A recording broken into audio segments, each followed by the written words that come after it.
5 months ago, everyone said the number one pick in the draft is going to be the kid who plays in Kingston. 5 months later, most are saying it's the kid from Slovakia. He's the one who's really coming on and has played really well against men. And now as the draft approaches, some are saying, is it possible that it's going to be the American kid who, according to some experts, is the one with the most upside? Is there a reason why the Canadiens are talking less about him than they are the others? Is there a job of misdirection going on here? Are they trying to play everyone?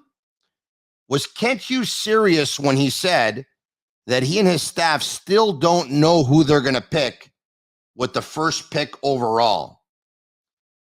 And if that's true, does it actually put question marks around who that player is going to be and will put doubt in that player's mind?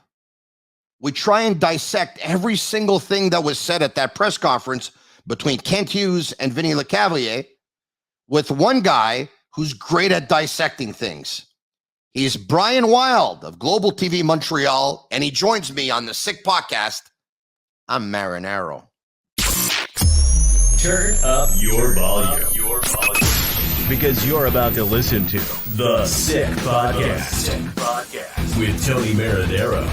The sickest Montreal Canadiens podcast. And now a 24th Stanley Cup banner will hang from the rafters of the famous Forum in Montreal. The Canadiens win the Stanley Cup. Sports entertainment like no other. Brought to you by 8.6 Beer, intense by nature, and Lacage. If the last time you went to Lacage was when the Habs won the Cup, it's time you went back to Lacage.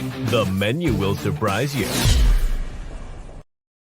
Marinaro, the Sick Podcast, brought to you by 8.6 Beer, intense by nature, the beer for those who follow their instinct and live their passions in order to make their mark.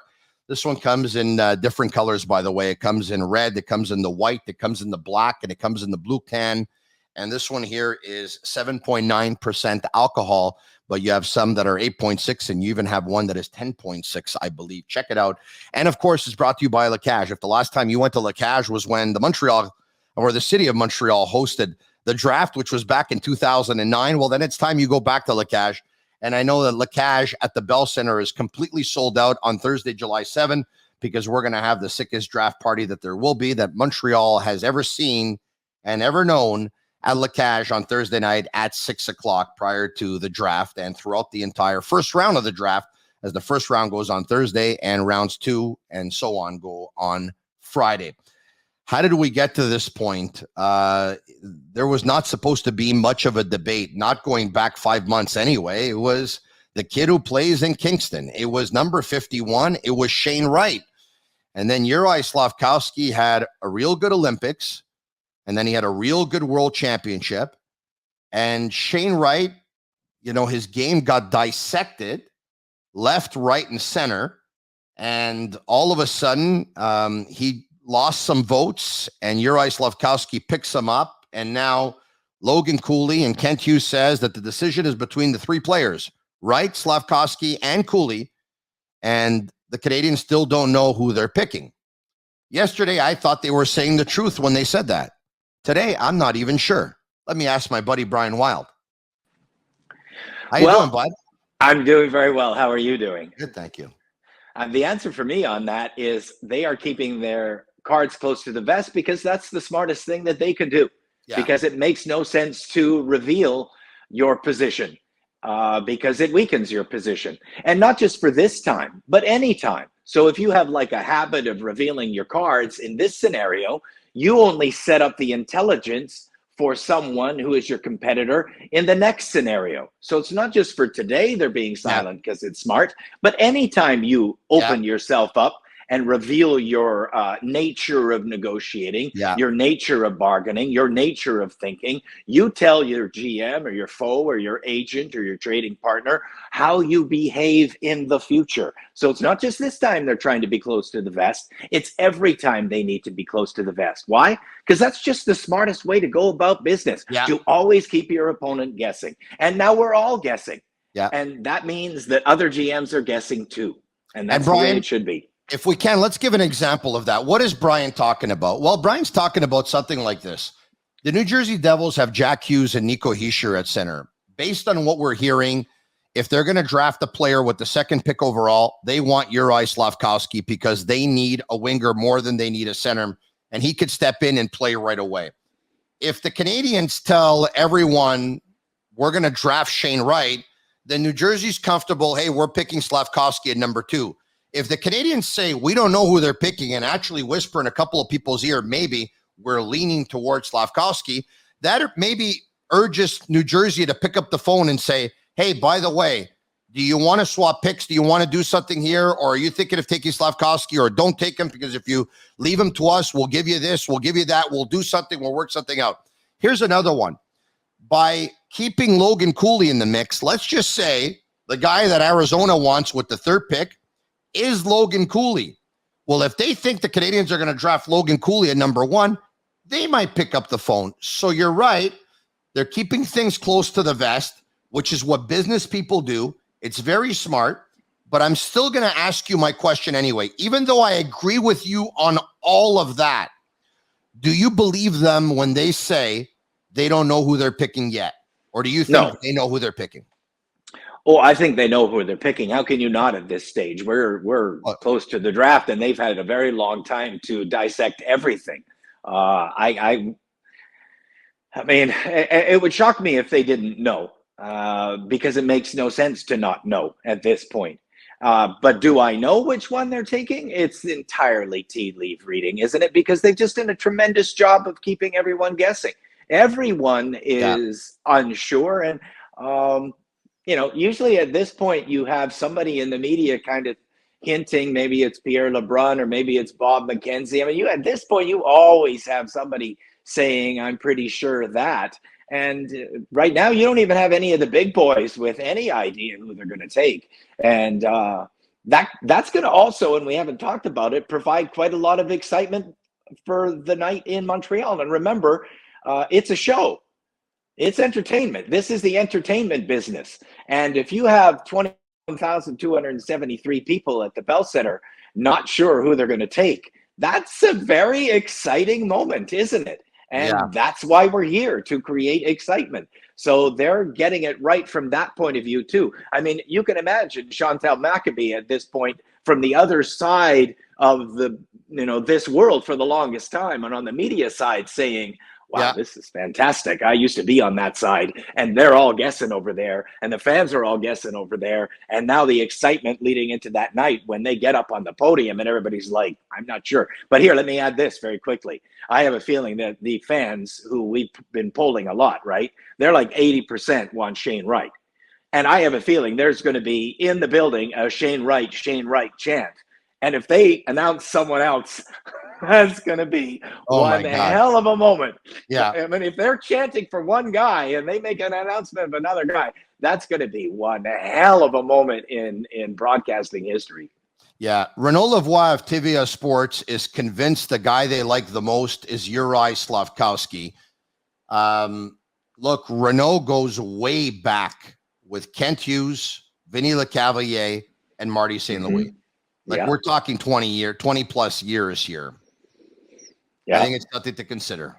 I agree. When I read what he was saying, I was surprised for one thing. He did mention that it would be great because then Slafkovsky could be in Laval. So I didn't really think that I agreed with his reasoning because, I mean, this is a 7-year asset. You don't sit there and think, oh, I like one guy more than the other because he's going to play in Laval. That's ridiculous and stupid. But on the overall, would I respect what he's saying? Absolutely, because if there's going to be a slip up, Renaud is one of the people that's going to get the slip up, if you know what I mean. Renaud's going to get the slip up. You're going to get a slip up with your connections. Pierre LeBrun's going to get a slip up. Bob McKenzie's going to get a slip up. Darren Dreger's going to get it. There aren't many guys, but Renaud is one of them. So, But then again, that could also just be throwing the curve for distraction again, right? That could also be in Renaud. Yeah. Play this a little for us because we got New Jersey biting. We got New Jersey, they're on the hook a little bit here. When we need the bait just a little bit better because they could give us, their second rounder if we can get them on the hook here. And if you can get another second rounder from New Jersey because they're worried they're not going to get Slafkovsky, and Renault can help that. I mean, so we're all tea leaf reading, right? We're trying to figure out all of this. And so because they've been so close to the vest and intelligent about it, we're all guessers here. But that's fun too. I want to give props to Eric Engels. In the last year or two, I think he's done a real good job. Absolutely, and I should have mentioned him 100%. He's in the milieu. He's in the milieu. 100%. He's been doing a good job with that. All right, okay. Yeah. So now, how did we get to this point? I mean, 5 months ago, it was Shane Wright. We weren't talking about anyone else. Before the Olympics, we weren't talking about anyone else but Shane Wright. And in these last 5 months, his game has been dissected, and there was a piece in the Canadian press. I think you saw it, where his family talked about it. I mean, they had to get off Twitter and stuff like that because everyone is dissecting his game, and at times it looks like he's just not a good hockey player. And I mean, everyone knows that he obviously is a very good hockey player. So, what happened here? Well, I mean, some people have the ability to talk about, his edges and how quick he gets his release off and stuff like that. But, my ability is more about looking at the numbers between the three players that are in question. And if you forgive the October and November of Shane Wright and start on December 1, he had a points per game of 1.63. If you include the entire season, it's a 1.50. And that puts Shane Wright in the mix among the top numbers. It's not a McDavid at 2.5, and it's not a Kane at 2.1, but it puts him in the top mix of some of the best juniors. It puts him in the mix with Byfield. It puts him in the mix with Jarvis. It puts him in a mix of a point per game that is equivalent to the best CHL players in the last decade. So when he gets dissected, I think that it's unfair because his numbers, while they are not McDavid numbers, they're still very good numbers. And if you'll allow me to continue, I will with Cooley. Cooley is not Hughes at over 2 points per game. He's not Cole Caulfield at 1.69. He's not Keller at 1.66. But Logan Cooley in his draft year was 1.50. And that's right in the mix, again, with some of the very best U.S. development program players in their draft year. So here I have Wright in the mix, and I have Cooley in the mix, among the best in the last 10 years in points per game. Now I have to go to Slafkovsky here because here is where he really does not shine. You've got Barkov at 0.9 points per game, and his draft year is superior. And you have other players that are close. Kakko was 0.109 or 0.90 as well. Laine was 0.66. You've got even just Barry Kotkaniemi, who was 0.50 to get his third overall because of what he was able to do. Well, Slafkovsky is 0.33 in his draft year at points per game in Liga amongst his peers like Barkov, like Teravainen, like Rantanen, like KK, like Kakko. They're all 0.5 and better. He's 0.33. And even when he was supposed to be surging, which was between his Olympic surge and his Worlds surge, he got 2 goals in the playoffs in 18 games. He got 7 points. And again, his points per game when he was supposed to be becoming a much better player and surging as the first choice overall in La Liga, still inferior at 0.35 points per game. He's not even in the category of Kotkaniemi. So when you decide he's the first choice overall, Tony, you are deciding that you have decided to evaluate on terms of a superior Olympics when he was the best player, but against 95% of players not even in the National Hockey League. So I do discount that, but I will not discount his Worlds. That was an outstanding performance in the Worlds. He was against a lot of National Hockey League players, which means he was playing against men, and he played very well. So for me, I'm saying to myself, are we really taking a player who was inferior in La Liga to everyone else in his category, including Kotkaniemi, who is hardly a popular player right now in the Montreal area, and we're saying that his Worlds, that 2 weeks that he played so well, is more important than a 3-year sampling of Shane Wright when he was the best player in his U18s at 16, missed a year of hockey, comes back, puts in a 1.63, which is, yes, not McDavid, yes, not Kane, but in the next tier down against guys like Jarvis, Perfetti, Byfield. Those are the best numbers. He's right there. Byfield went 2. You understand what I'm getting at here? I understand what you're getting at. And where? That's a 3-year sample. Yeah. Just one outstanding week. To me, that's a hell of a gamble. That's a hell of a gamble, and we're overvaluing the late surge, just like we did with Kotkaniemi, when Tkachuk had a 3-year sample that was outstanding. One sample at university in the Northeast, and one sample with the U.S. development program. He had a very nice sample over a very long period of time, and instead we valued the late surge. And I think we're valuing the late surge again. And that's why I'm right over Slafkovsky. But then again, I'm going to say to you, I'm not a guy who's saying this guy's got the best edges or the best shot. I'm just looking at those totals, and they don't stack up. If he's so amazing, why did he get 2 goals in 18 playoff games in Liga? Yeah, well, because once again, the argument will be that he's a 18-year-old playing versus 25-year-old men. But I get it. Right, Tony. But okay, then let's say there are that. examples. Then why did Kotkaniemi do better? Why did Barkov do better? They were also playing men. Why did Rantanen do 0.5? Why did Laine do 0.75? They were all playing men too. They were all playing men. Kent Hughes said something yesterday which sounded like it was encouraging for Wright when he said, we're not going to go by the last year. I've seen Shane Wright play for the last 3 or 4 years, and he rattled off a bunch of tournaments that he saw him play at.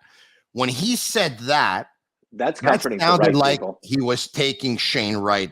But then later on, he talked about, we're not looking at who's the better player at 18. We're going to look at who's the better player at 22, 24, 26. That sounded like it was more of a Wright or Cooley debate, and Slafkovsky's not in it. Let me interrupt there, because that sentence to me that you just said, when somebody says that kind of thing, we're looking out. That sentence is basically saying, which guy do I think has the most upside? Yes. That's what that sentence is really saying. And I know you've that's heard Cooley. This. That's Cooley. And that's Cooley. I went for beverages last night, all right, with a gentleman who works for an NHL team, okay, who's going to be at the draft table, all right? And we talked, and I said, who do you think the Canadiens are going to take? And he said, I think they're leaning towards Slafkovsky. And I said, all right. And he said, it's honestly, it's one of those years where I wouldn't want to have the first pick. You almost would feel better having the second pick and make someone else take the decision of picking that first pick. And I said to him, I said, what are your comparables? And he said, and we didn't talk about Wright in this when I asked him about the comparables. We talked about Slafkovsky and Cooley. And he said, my comparable for Slafkovsky is Rantanen. And I said, what's your comparable for Cooley? He said, Trevor Zegras.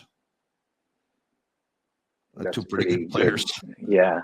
And you know what? Zegras and Cooley's numbers in their draft year in the USDP are identical. Yeah. The same points per game. The only difference between the two, and don't get me wrong, because I don't want to make it sound like Rantanen can't do it himself. Rantanen can do it himself, but I think Zegras can do more things by himself than Rantanen. He's less dependent on a player around him to feed him that puck, right? And the best of the 3 as far as being a play driver is Cooley. And the second best play driver would be Wright. And Slafkovsky is not a play driver at all. He needs to play with someone who gives him the puck so he can shoot the puck. He's a good corner battler. And I expect that if he ever got on that line that everybody flirts about that he would join, he would be good at battling for the puck and winning the puck, which is something that line needs. But as you know, I'm the guy who always says win the middle, win the game. So I'm obviously the guy who's going to want that they take a center. And if they took Wright or Cooley, I would be just fine with it, because I really do like that Cooley's numbers stack up against the best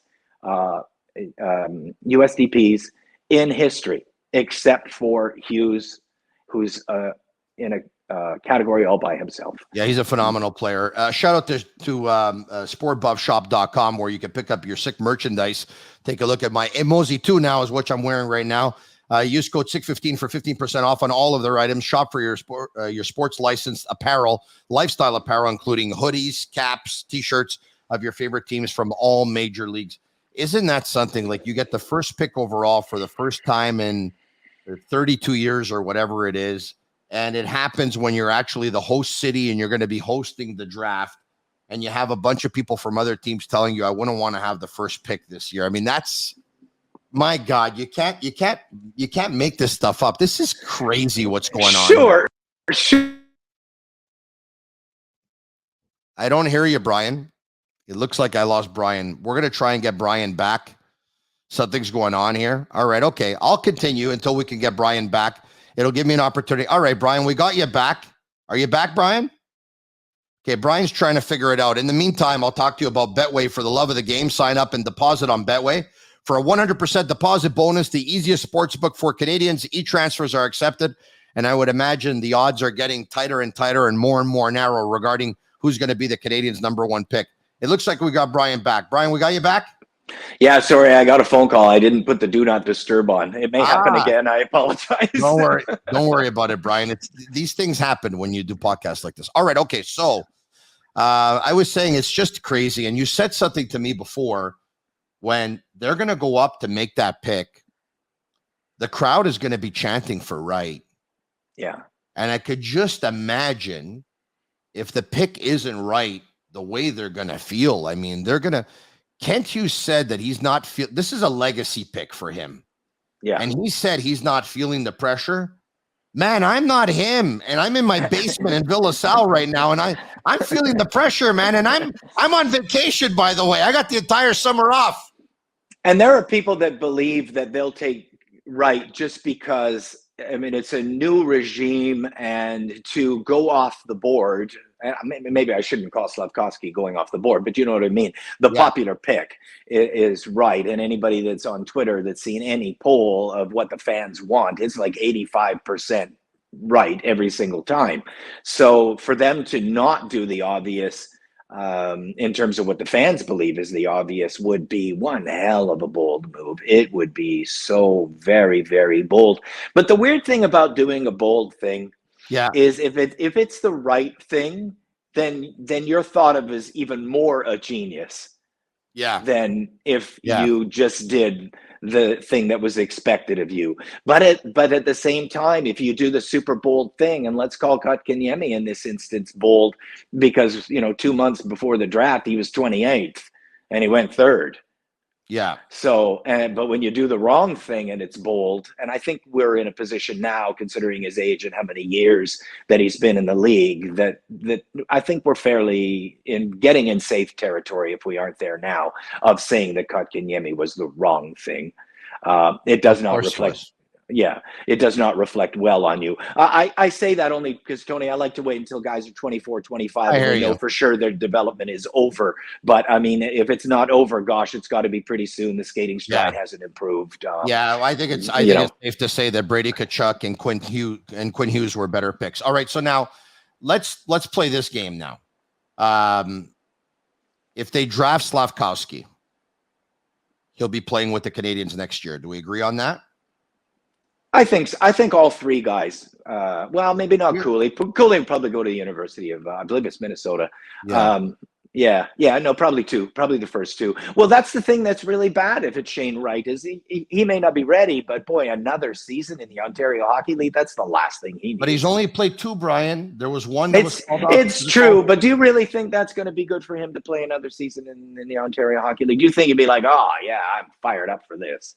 Look, every player's different, right? But I take a look at Nick Suzuki playing 4 years of junior hockey and then winning a Memorial Cup and being the playoff MVP and leading the league in scoring and stuff like that in the playoffs. It worked for him. It doesn't mean that has to be the answer for Shane Wright. Obviously not. You know what's interesting with Shane Wright is, even though I think it's better that if they draft him, I think it's better that he goes back to play another year of junior. That's what I would do. I would even play him a year in Europe before I would actually play him with the Montreal Canadiens. That's what I would do. But what's interesting here is LeCavalier yesterday spoke about him being an 18-year-old and going number 1 in the draft. And they put him on the third line with 2 really good veterans, Jacques Demers did, and put no pressure on him whatsoever and let him breathe and let him do his thing and let him stay on the third line. And he made his way up the ranks slowly but surely. There was no rush. If they draft right, Kent Hughes might be leaning towards sending him back to junior. He may or he may not. But Vinny LeCavalier may say, Kent, I was that kid once upon a time. And you know what? I think we should bring him up, and I think we should put him on a third line, and I think we should play him with 2 very good veterans. Play him with Brendan Gallagher and play him with, somebody else. And I think Josh also, Anderson. I think it also helps that if they're deciding, as a large group, as they promised that they have, that Vincent LeCavalier has been down this road before, and he'll bring into the mix that you have to have a certain type of mentality to succeed as the number 1 in any market, but in the Montreal market, you have to bring that mentality even more. And you have to know that the guy can respond to pressure, which he's done since, he was called an exceptional player a long, long time ago into the Ontario Hockey League. So, I mean, this kid's had eyes on him for a long time. And I think LeCavalier in the mix for deciding it will help Wright be the choice, because I think him more than anyone, especially Martin St. Louis, who always came from, the shadows to do what he did. LeCavalier came from the spotlight, so he's going to understand what it takes.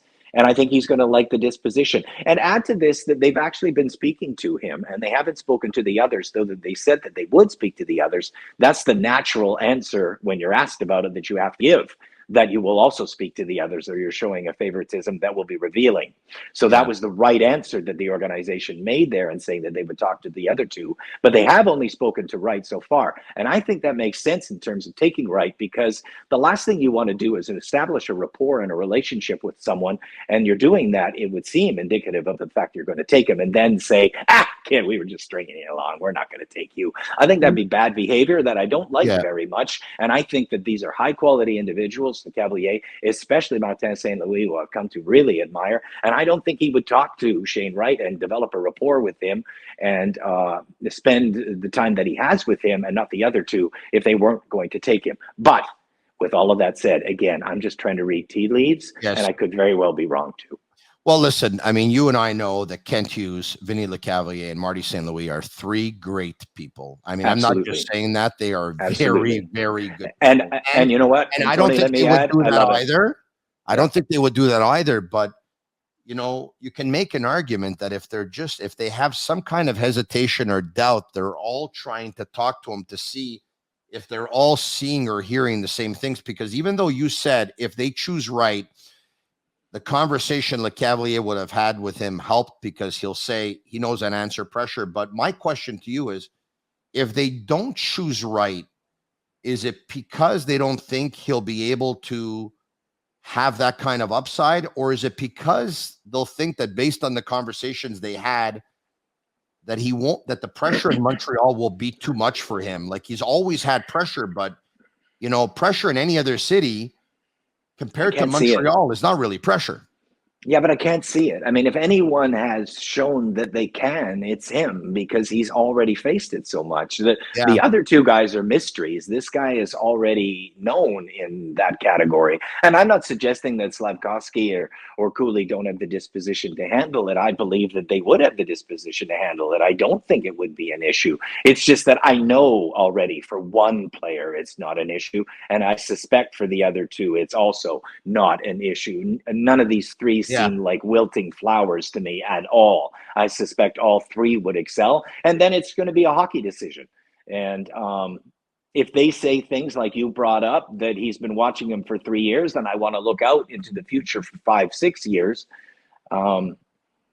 It obviously doesn't disqualify anyone, but it would indicate to me, with the really small sample of excellence that I think Slafkovsky has, that he can't be who he was talking about when he said that sentence. All right.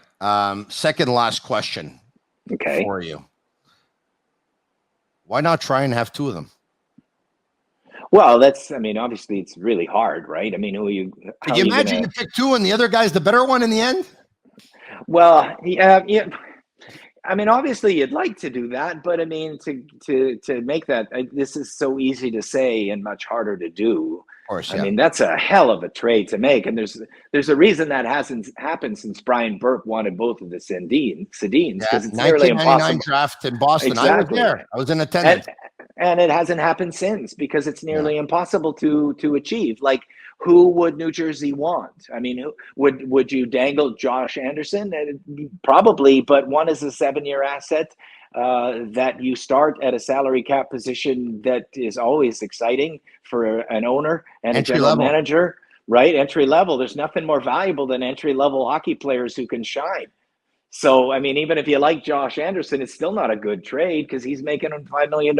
So, and not a 7-year asset, and that's the cap. And that's why it doesn't happen, is because the best asset in hockey is a 7-year asset that contributes for you as soon as year one. That's the best thing you can have. He costs you nothing for 3 years. He's already yours. And he means you've got money to spend on other guys like Josh Anderson. In ending, when Kent Hughes said yesterday, we're asking ourselves a lot of questions like whether or not they'll be able to play this position in the National Hockey League. Who was he talking about? Was he talking about Logan Cooley? Yeah, I think so. I mean, because obviously, Cooley be a small centerman in the National Hockey League. I think so. Braden Point, there aren't many, right? It led me to believe it was Cooley. Did you get the feeling the same thing? Oh, of course, because I mean, there is it's the same thing with one of my favorite players is Lane Hudson, and I hope they take him. But he's so tiny that it's statistically he won't make the NHL, and statistically Logan Cooley maybe doesn't play center. I mean, even Keller moved over. I mean, it's really hard to not move over at that size. And you're right, Braden Point is one of the few who didn't. And Spurgeon is one of the few small D that made it. You're an anomaly if you make it at that size. And that's why I think Shane Wright again is the one who nobody says is going to have problems in a two-way sort of way. He's always compared to Bergeron, for example, but probably doesn't have the 90 to 100-point upside that Cooley has. And I do believe Cooley has that upside. And I'm not sure Wright ever gets to that. So it's man, we could go on for hours, right? Brian, I mean, it's just that tricky. This is fun. The entire next couple of days are going to be a lot of fun. No shortage of things to talk about over the next couple of days. Will there be? There you have it. There's his Twitter handle, @BWildMTL, just came up on the screen. Call of the Wild for Global TV Montreal. Brian, thanks for doing this, man. I always appreciate you coming on. Always great to be with you, Tony, and enjoy the draft. Thank you. There you have it. Brian Wild. Marinaro, tell your friends about the Sick Podcast. You can follow us on Facebook, on Instagram, and on Twitter at the Sick Podcast, and subscribe to our YouTube channel. It's absolutely free. Tell your friends, say, hey, the Sick Podcast, the guy who does it, that guy is really sick. And you won't be wrong. Have a great day. Summer off. And that's a wrap. Hope you don't miss us too much until next time. Follow the Sick Podcast with Tony Marinaro on YouTube, Instagram, Facebook, Google Play, and Apple Podcasts. The Sick Podcast is brought to you by 8.6, Intense by Nature, and Lacage. If the last time you went to Lacage was when the Habs won the Cup, it's time you went back to Lacage. The menu will surprise you.